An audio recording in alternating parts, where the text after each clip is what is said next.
据传，德国总理舒尔茨即将访华，反对美国提出的与中国脱钩。很多网友就说，这不就是在打脸美国吗？其实呢，这是德国在自救。舒尔茨最近的一些言行啊，传递出重要信息，以及德国和欧洲的主流态度。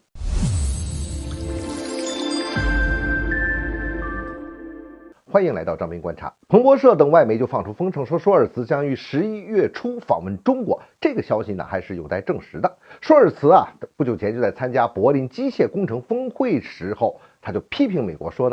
脱钩是完全错误的道路。这个机械峰会啊，是德国的支柱产业机械和汽车制造业的一个重要的一个活动。你可想而知，他选这么一个场合来说这个话，而且呢，这个时间点又非常的敏感哈。看来舒尔茨近期访华的可能性确实是很大的。那么他如果来访华的话啊，那就会传递出几个重大的信息。这第一，咱们首先从经济角度上来看，德国不想也不能与中国脱钩，美国阻挠中国的崛起，做出一连串脱钩断开的这种行为。同时呢，他利用他的全球影响力和他的盟友力量呢，强压自己的盟友和西方阵营，也跟随着美国一起来对抗中国。但是舒尔茨为代表德国主流政治层啊，他非常的清楚啊，德国没法离开中国遍布全球的供应链体系以及中国巨大的市场。我们来看德国啊，它为什么能发展的好，搞得好？首先一个，它的科技啊，它各方面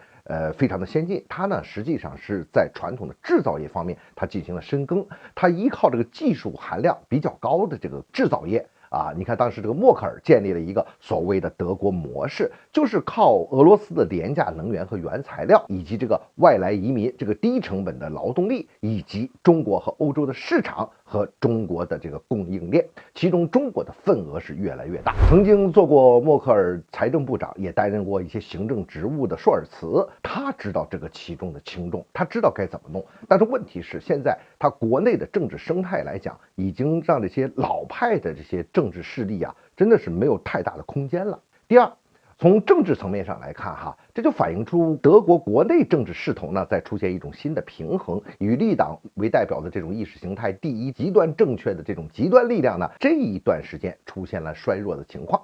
在经过俄乌冲突以及最近德国的2条北溪气管连续被炸这个事件之后啊，德国民众和政界就开始认识到不能被美国掐着脖子走。第三，德国它在寻求自主和自救。德国呢，经济巨人，那政治上他一直就是矮子，在军事上呢，这更没有什么说话的这个空间了哈，是美国控制欧洲的一个重要抓手。但是默克尔的正确的这个政策呀，是让德国的这个实力大增，这就让德国有了更多自主的底气。默克尔现在下去了，那美国现在就有这个机会来打压德国。你看这个北溪气管被炸啊，并不是说让德国完全断气没有气烧，而是要改变德国的能源自主。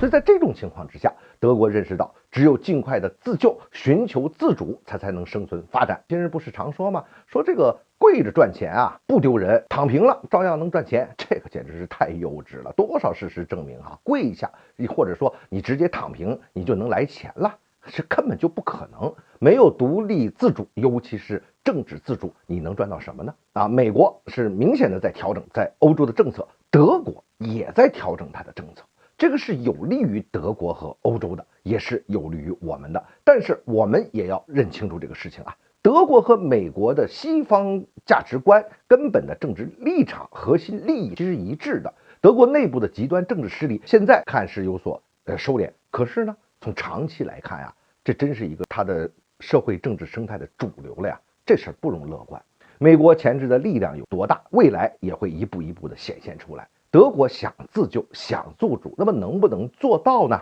这个事儿还真乐观不起来。从长远来看呢，我们需要和一个能够自主自立的德国和欧洲进一步的去密切关系，与中国的合作有助于欧洲和德国的自主。所以说嘛，从我们的角度来看呢，